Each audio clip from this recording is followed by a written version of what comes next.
What these police officers did was worse than what the criminals did that we were trying to arrest. Around that time, police terrorized neighborhoods. The cop says to him, I'm gonna raid these drug dealers and give you these drugs, and we'll split the profits. I say, if this is real, he was just a drug dealer with a badge. We were investigating armed police officers who were victimizing people on a daily basis. The case just became much more heinous than drug dealing. I started to realize that they were desperate for money. You can hear people cowering and resisting at this obvious abuse of authority. I was terribly scared of them setting me up or killing me. So it was like, I did what I had to do. Over 12 police officers will soon be facing federal indictments. This was the worst case of police corruption ever. The cops were charged with stealing over $1 million in taxpayer funds. I went from putting handcuffs on people to having handcuffs put on me.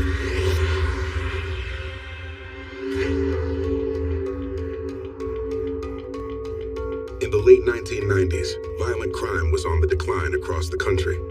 But in Baltimore, it climbed to an all-time high, and drug addiction was spreading like wildfire across the city. The drug culture was so bad that it inspired a TV series, The Wire. But off-screen, real lives were at stake. For a lot of young men in Baltimore back in the 90s, drug dealing was the easiest way to make money. And drug addiction was also commonplace. So the economics and addiction were tied together. We had a term that we would use sometime, and it was called open air drug markets. You could go to certain points in the city and you would just see literally almost 100 people just gathered around to buy or sell narcotics. The lack of jobs and social services made drug dealing an attractive career option, and the Baltimore police force was understaffed and unprepared to keep up with the ever-growing drug epidemic. During the 1990s, the Baltimore Police Department was in a very bad way. The previous commissioners and command staff developed this New York style policing that just wasn't right for Baltimore. Zero tolerance was actually the policy where you kind of just like locked up everybody, and as a result, that was supposed to reduce crime, I guess. New York apparently has between 35,000 and 50,000 police officers. Baltimore can't operate like that if you only have 3,000 men. So what happened was the patrol force was doing that New York style policing with untrained people, grabbing anybody on the street who was standing still and arresting them. It filled the jails, filled the courts, and nothing was being achieved. The new policy increased the arrest rate and overwhelmed the Baltimore Police Department's resources. Officers were often sent into the streets with little training, which left recruits like Antonio Murray and William King to fend for themselves.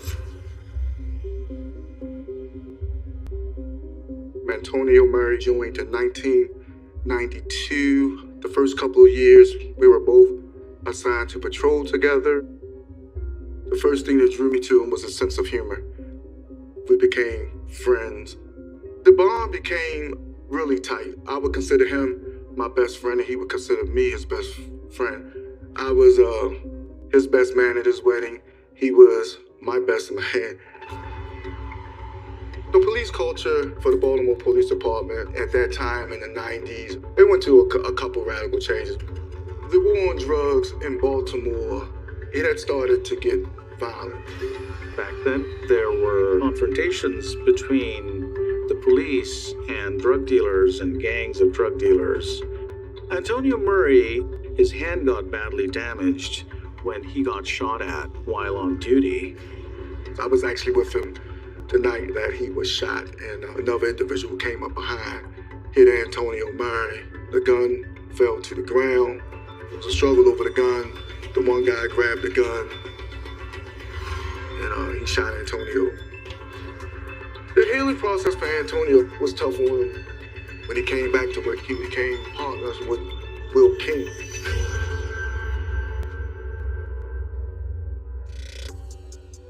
William King, we used to call him the gentle giant. He barely spoke. What I did observe from afar, he was really a good officer. And then Antonio and Will became partners in a plainclothes unit in around the early 2000s. Antonio Murray and William King worked together often, so they would patrol the streets together in the same car, they would go on raids together, they would collect intelligence together. William King was soft-spoken, but he had a real talent for cultivating informants. Quickly, he sort of became somewhat popular in his department in the narcotics squad for being able to collect intelligence that led to drug seizures and raids. Murray was more blunt.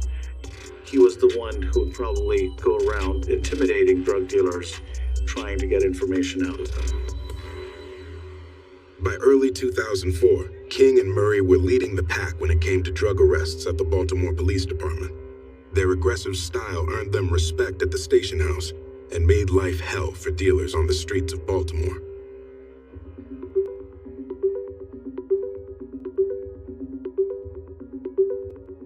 I grew up on a street called Bennett Place. It was in a neighborhood referred to as Murphy Homes. It's projects.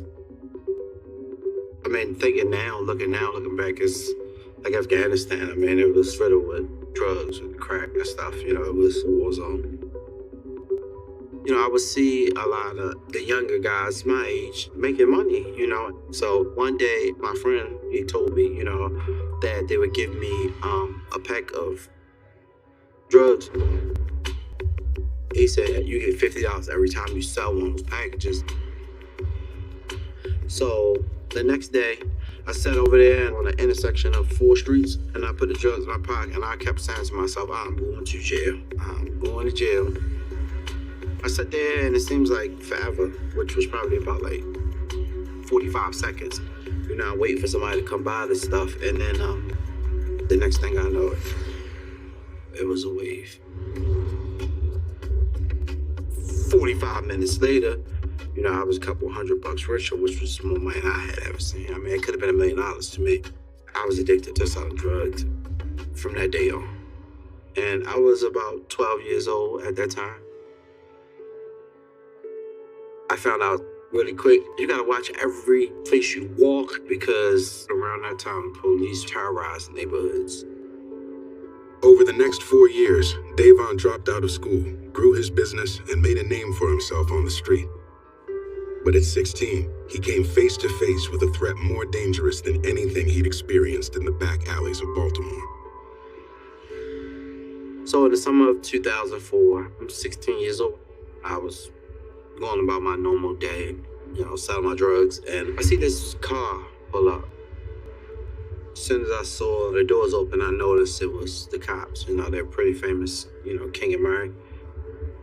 You know, I got a little nervous because I'm like, you know, these guys, you know, they always got some shit up their sleeve, some magic way that they use to kind of, you know, get you. They walked up to me, you know, told me, asked me if I got anything on me. They started searching me and made me take everything out of my pockets. They checked my shoes, but I mean, I was feeling a little cocky because, you know, I know I didn't have any drugs. I gave them the 52, like, if you got anything to charge me, you know, and of course they, you know, just kind of gave me a look and sent me on my way. After that meeting, I discovered that King slipped his card into my pocket and I had no reason why. The hell did this guy put this card in my pocket? And then I remember seeing William King more frequently. You know, he would kind of just like do this thing like this as he would drive past in the car. I mean, clearly he let me know that he's looking right at me. You clearly see that he was singling me out. The thing that made me feel uncomfortable is that King get my number from someone that was from my neighborhood and calling me, blowing up my phone, you know, kind of like being a little bit aggressive. Just kind of demanding to meet him. After all that pressure, you know, I kind of just said, well, let me see what the hell this guy wants. I contacted him. I asked him, you know, why is he bothering me? What do you want? He says to me, you know, that he just wants to talk. King tells him to come and meet him in the parking lot of this Rite Aid. And so Davon then, he's nervous, he's worried, because he's got to go and meet with this cop who's probably going to ask him to become an informant. I just remember just being really nervous, because I knew number one code, that if, snitching and here in Baltimore, it's a death sentence. So I make death sentence, so, I'm not going to help them at all. There's a million things going through my mind that, if someone sees me, I'm going to get my head blown off, when I leave, if, I could ruin my reputation. So I made sure I sat directly behind him. I just kind of gave him this look, to let him know I wasn't shitting around at all. It's kind of like a dead silence, for a few minutes. I think at this point I'm really starting to feel myself and starting to get a little bit, anxious. He gets to talking, and he started to tell me that he had been watching me for a while, and he really liked the way I did business. I'm like, dude, what business? I don't know what business you're talking about. He finally just gets to the climax, and he's like, if you work with me, any drugs that he sees, period, whether it came from a raid or streets, they were going to be for sale. If you can do something with it, it's yours. At that point, I realized that if this is real, he was just a drug dealer with a badge.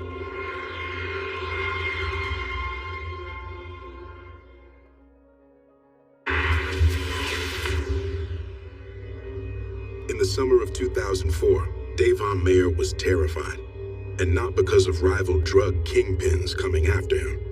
It was a narcotics officer at the Baltimore PD named William King who had him running scared. First time I meet King, I tell him I meet him like 12 o'clock in the parking lot. He started to tell me that he really liked the way I did business.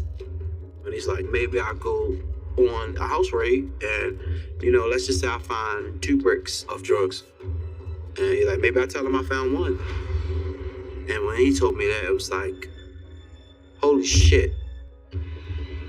This is, this is illegal, that he's pretty much a drug dealer.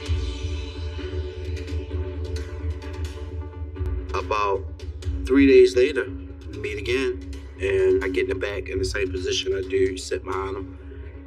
As soon as I get in there, he just throws a pack of drugs on the back seat. It's like, what you think? And when I looked at it, I knew exactly where it came from. Davon realized that this was a double-edged sword. He knew that even though this was a great opportunity for him, he was still going to be bringing harm to his fellow drug dealers. But he was very strategic in his thinking that this could be, the easiest way to make money.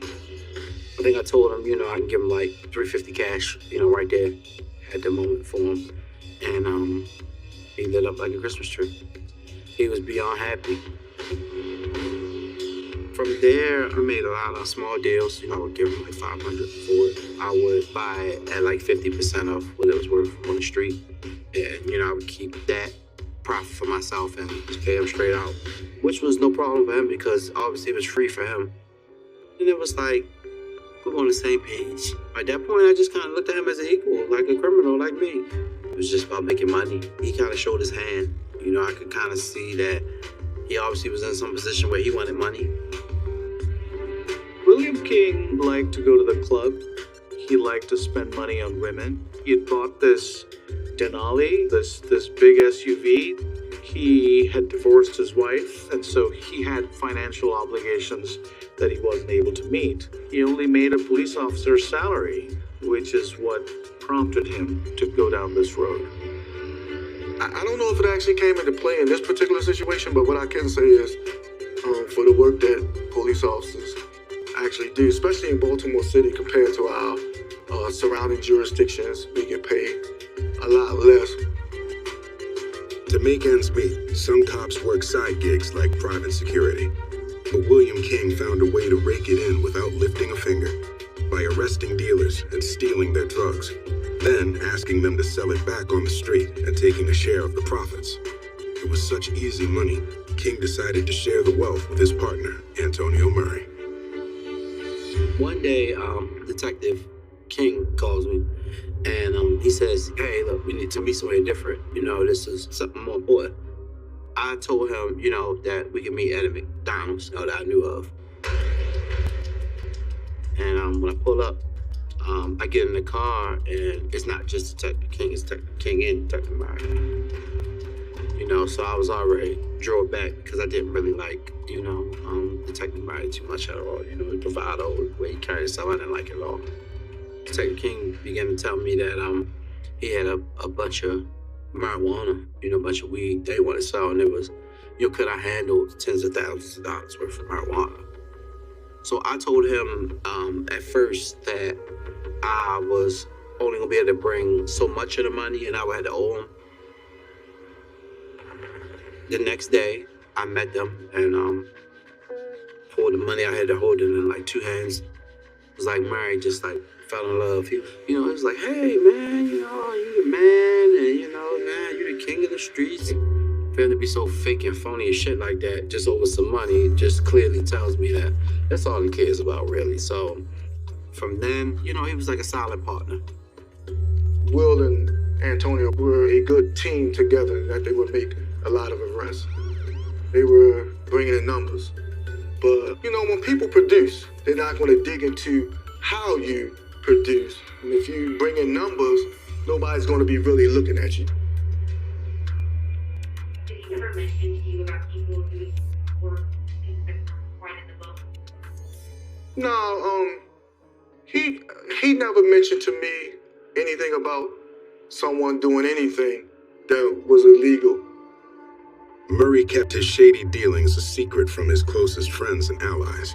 But like his partner, King, Murray shared an obsession with pocketing drug money, and the greedier they got, the bolder their crimes became. From that moment, it was just a repetitive process over and over again. He would kind of line them up, I'd knock him down. This is mostly cocaine at first. I would probably think that we would probably meet like maybe a couple times a week. And then it kind of graduated to more so just heroin. At that time, when we started moving to heroin, I would definitely say I was making north of 5 to 7 grand a week easy. Davon's relationship with King and Murray was blossoming into a full-blown business partnership. It was a mutually beneficial arrangement that worked for all three of them, at least for a while. Detective King started to notice that I was doing really well for myself.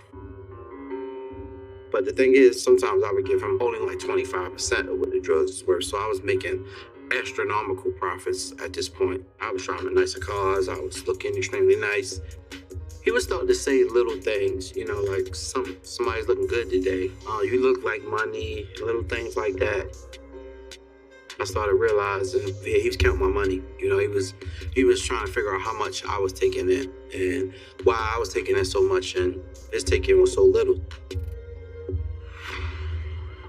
And that's when Detective King put major pressure on me. After a while, I would kind of feel like he wasn't asking me about helping him get the drugs anymore. He was kind of demanding it. Detective King asked me to start assisting him in finding the drugs. I would always insist that I'll buy the stuff from you, but I wasn't willing to cooperate with him and help him find out about dealers and what they were doing because it would have not only endangered myself, endangered my family. What I told him, I would never ever help him. At this point, Davon realized that if others found out, that it would be game over for him. I could really feel the tension. I could feel it. What were you looking for? Them setting me up or killing me. And then the fall of 2004, King and Murray take me to the police station. They give me every threat that they can. I go to jail and basically I'm replaceable. They were insisting that I tell them where stashes were, where they can get abundance of drugs and abundance of money and guns and basically replenish their wealth, and it was like, you don't really have a choice at this point. After they gave me an ultimatum and told me, go about my way, it was war for me right there. Telling my friends or go to jail. I'd rather be in jail than, being labeled as a snitch, I knew it was time for me to escalate things to the next level. That's when I got the magic thought that maybe I should call the FBI.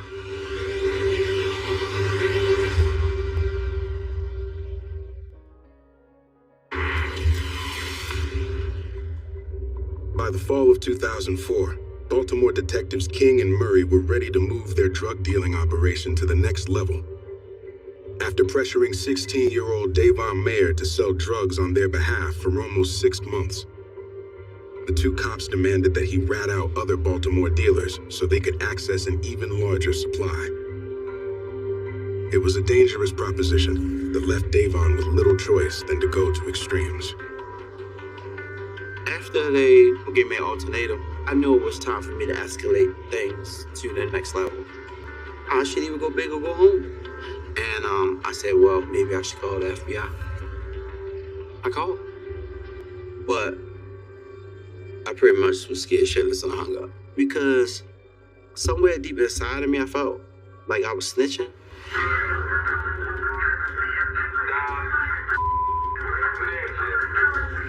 In Baltimore in the early 2000s, distrust of the local police had become so deep and widespread that an intense anti-snitching culture had developed in town. And in the eyes of many, snitches weren't just people who gave up a criminal to the cops. They could be anybody who provided even basic information about a crime. Even the extended community didn't view informants too kindly. In order to drive home this point that it was terrible to snitch, there was a DVD that was made. It became very popular within Baltimore. It was called Stop Snitching.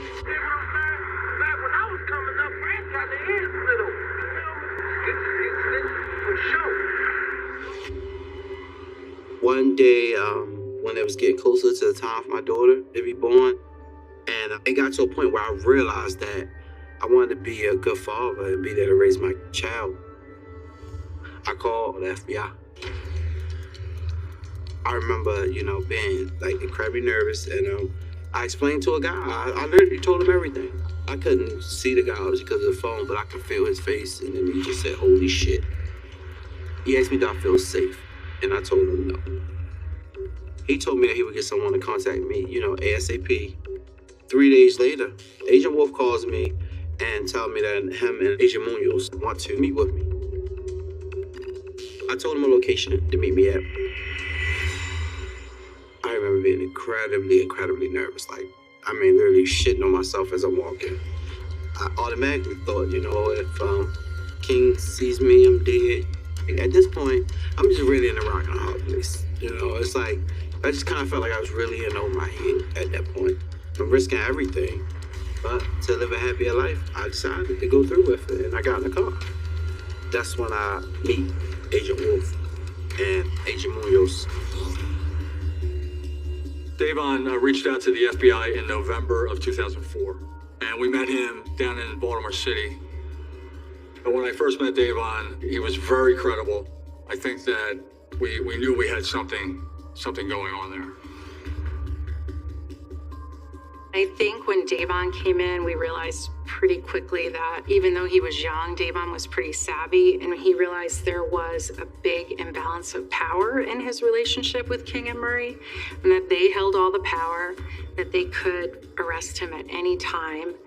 And he realized he was in a bad situation. He had also just had a daughter, and I think he wanted to get out of the situation he was in and make some really positive changes in his life and get out of drug dealing. We talked with Davon with exactly how they were doing the illegal activity, him and King and Murray.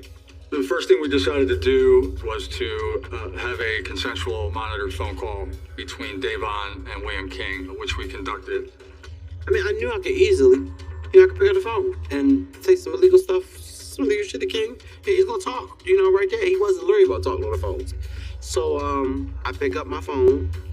I tell him that soon I may be able to figure out something where maybe some stashes, or I might know where some drugs coming up as soon, and maybe I might be able to help him out. In those exact words, I let him know all those things, and he says, "Oh, whenever you're ready, I will be there. He pretty much incriminates himself right in front of him on the phone. That was kind of like the golden egg. Once that conversation was over, they breathed a sigh of excitement. Mine's more like a sigh of relief. I got somebody on my side that can help me with this. I didn't have any parents or nobody I could turn to and tell them to help me. So it's like, at that time, it was like, finally, I got some help. And that's where it began, right there. There was definitely a lot of urgency. We were investigating 2 armed police officers who were victimizing people on a daily basis.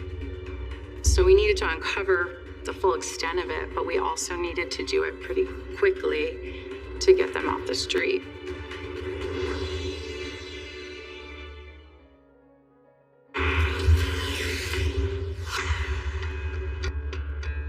In the fall of 2004, drug dealer Davon Mayer met with FBI agents Richard Wolf and Wendy Munoz. After hearing about Davon's dealings with corrupt cops King and Murray, the FBI realized they would need wiretaps to seal the case. But with King and Murray victimizing people every day, they knew the clock was ticking. We started doing surveillance. We set up a camera so we could see the parking lot where King and Murray worked, and we started looking at telephone records, toll records for both of the officers, just to corroborate what Davon was saying and put it all into one affidavit. And that's how we were able initially to establish probable cause to go up on King and Murray's Baltimore issued phone and personal phone. We also soon realized that just having wiretaps on their phones wasn't enough. We really needed to get wiretaps in the car that they were driving. When they went into their vehicle, they were no longer on their telephone. So we made the decision to obtain their vehicle and placing microphones in their vehicle. We contacted Chevrolet and got a key to their vehicle and found a look-alike or a decoy vehicle that was the same make, model, and year as the vehicle they drove. We had surveillance on both King and Murray to make sure that they weren't going to come to the office. We had one agent get in the car, pull it out. We pulled in our decoy vehicle. We left 2 people in the area just to kind of keep an eye on our decoy vehicle in case somebody saw something. The tech agents did the install, and then we went back. We pulled out the decoy vehicle and just pulled a car back into the same spot. So now that recording is underway, the first thing that the case agents want Davon to do is conduct a full transaction with King and Murray under their supervision to see if King and Murray are actually dealing in drugs. If wiretaps and recorded calls could show King and Murray picking up a drug stash and completing a financial transaction for drugs, the FBI would have a tremendous piece of evidence for the case. No longer would it be just the testimony of a 16-year-old drug dealer against King and Murray. Now, they would have the 2 officers' recorded voices and actions to use against them in court. We have really strict rules surrounding any kind of drug transaction. We had considered using real drugs because obviously we want to keep Davon safe. We don't want there to be any chance that somehow King or Murray discover that, we're using fake narcotics. But we couldn't figure out any way to completely control the scenario because we can never let drugs walk or even have a chance that drugs could end up out on the street. Our only option was to use fake narcotics. So I devised a plan where I told Rich that we should make thousands beyond thousands of dollars of packets of fake drugs. We manufacture our own crack, and we placed that into the little baggies that crack is frequently sold in. I think we destroyed the microwave in our break room trying to make this fake crack. It looked horrible. We're having fun at this point. I put on my thinking cap, and I was pretty much a scientist with drugs. So I knew that crack very, very, very closely resembles macadamia nuts. Macadamia nuts were kind of waxy and had the same color as crack. We tried that, and we showed it to Davon, and he said it looked good. 3 days later, they give me the fake drugs in the McDonald's bag that, we had came up with.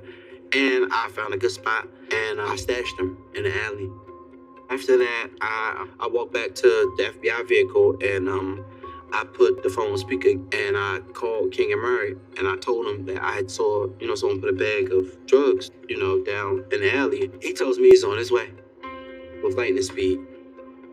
We felt like we needed to show King and Murray taking the dealer's stash of drugs. So what we decided to do is to have Davon tell them where the drug dealer's stash was located, and we would capture the phone call.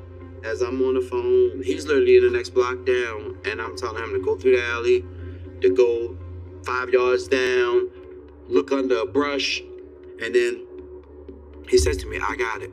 How soon can you meet me? And I tell him that I'm going to meet him, at his job. Walking over there, I remember being nervous as hell. I walk up to the car and I get in there.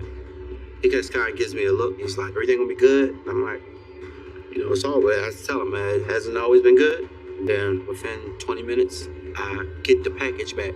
And I tell him I was gonna give him like $3,500 for return. And he's through the roof. 2 weeks go by. I meet Agent Wolf. We make the call, and King's ready. He's ready. Like, hey, oh, you got the money today? Like, he's like lottery. This is like lottery day. And then when I meet King, this time I don't have any nervousness or anything. I just passed $3,500 over to him, and he looks. The look he gave me, I would have thought David was about to kiss me. And I had a device recording, everything. And then we sealed the deal. At this point, a gold mine of evidence starts to come in, and that's when the FBI discovers that Davon isn't their only rodeo.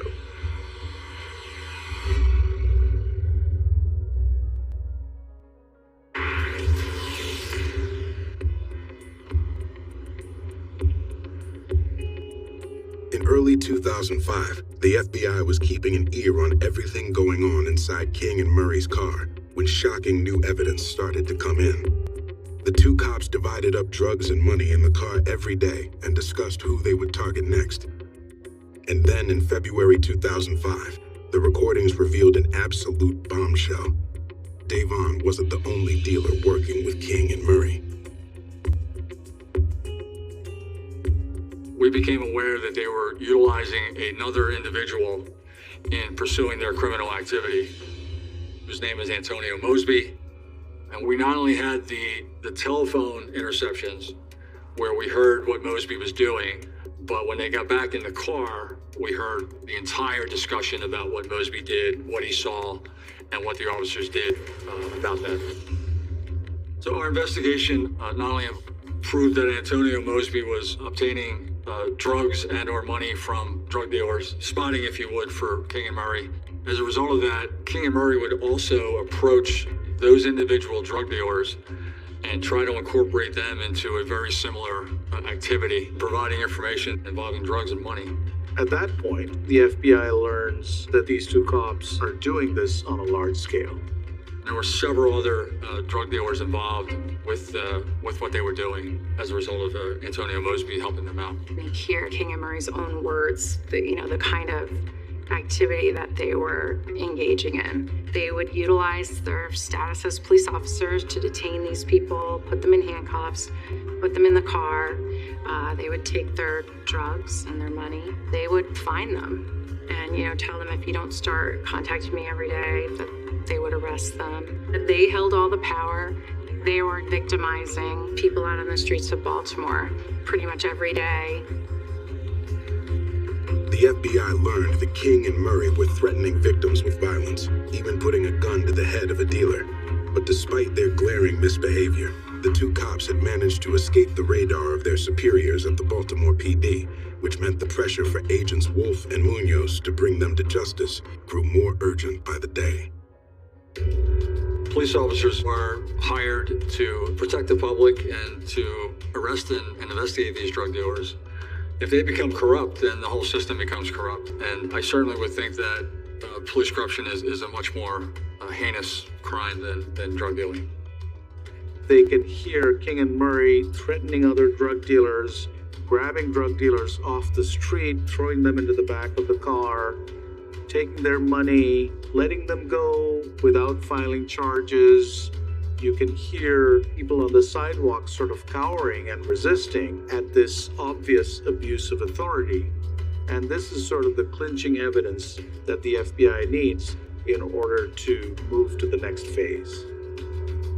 We decided to approach Antonio Mosby. We asked him to come into the car with us and have a chat. He was nervous when we approached him, but he was cooperative. The FBI now had Mosby on their side, which meant that not just Davon, but Mosby was going to testify about the conduct of these cops. It was clear that they had enough evidence to take these two cops to court. Now all that remained was to arrest them. There is an ethical part of doing any criminal investigation where you feel you've gathered enough evidence. And after we utilized Antonio Mosby, we just realized it was kind of just time to take the case down. A lot of planning went into the arrest. Anytime that you're arresting police officers, you know they're armed and you know they're trained in police tactics. So you have to have plans in place to minimize the risk to them and to the other officers involved. We came up with a ruse that our agency was going to partner with the Baltimore City Police in conducting very specific investigations throughout the city. We specifically asked for their unit, because they were plainclothes and experienced drug agents, drug officers, to help us out with that particular plan. And we asked them to come to our office for a meeting. And we were saying, hey, we don't really allow guns in the building. And then when they came in, it included all of their squad. So we didn't want to just single out King and Murray, because we felt that they would have probably caught on to something was up here. So we separated them out with a couple agents, and at that point we explained to the innocent parties that what we were doing, and then we simply arrested King and Murray at the time. But we specifically told them that we're not asking you anything, we just want you to listen to this. And we played a couple of the interceptions that we had that were very, very damning. I think they were shocked. King was pretty quiet. Murray definitely wasn't going to talk to us at that point, but he did make some statements about shaming the department and his family.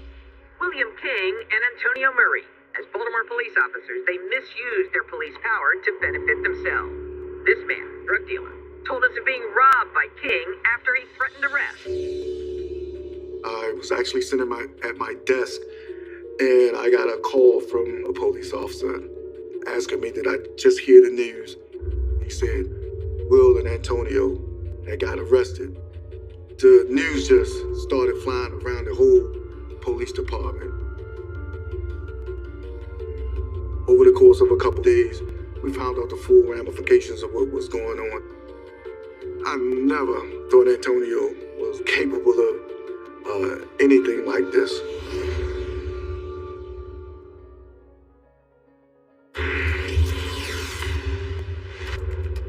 In 2005, the FBI arrested King and Murray, setting off a media firestorm that shined a spotlight on police corruption in Baltimore.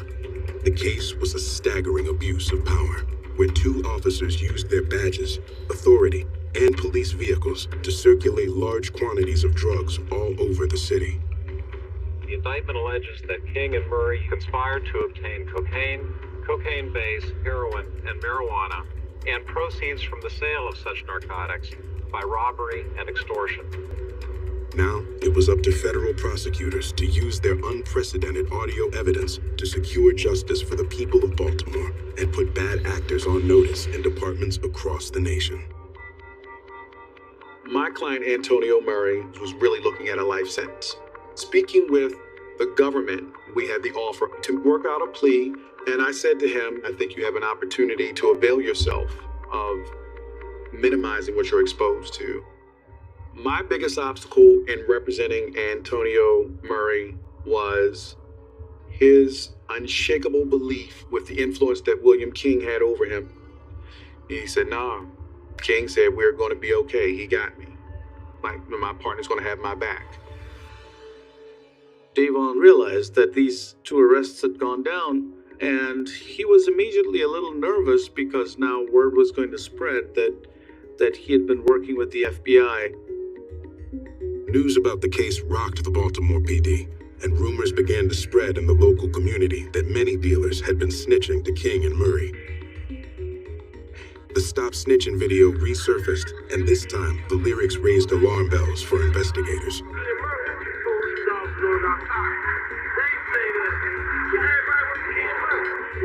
We had heard that King and Murray's names were mentioned on that video. We were concerned about Davon. At that point, Davon had to move out of his neighborhood. The FBI kept him in a safe location, and he stayed there for several weeks until the trial began.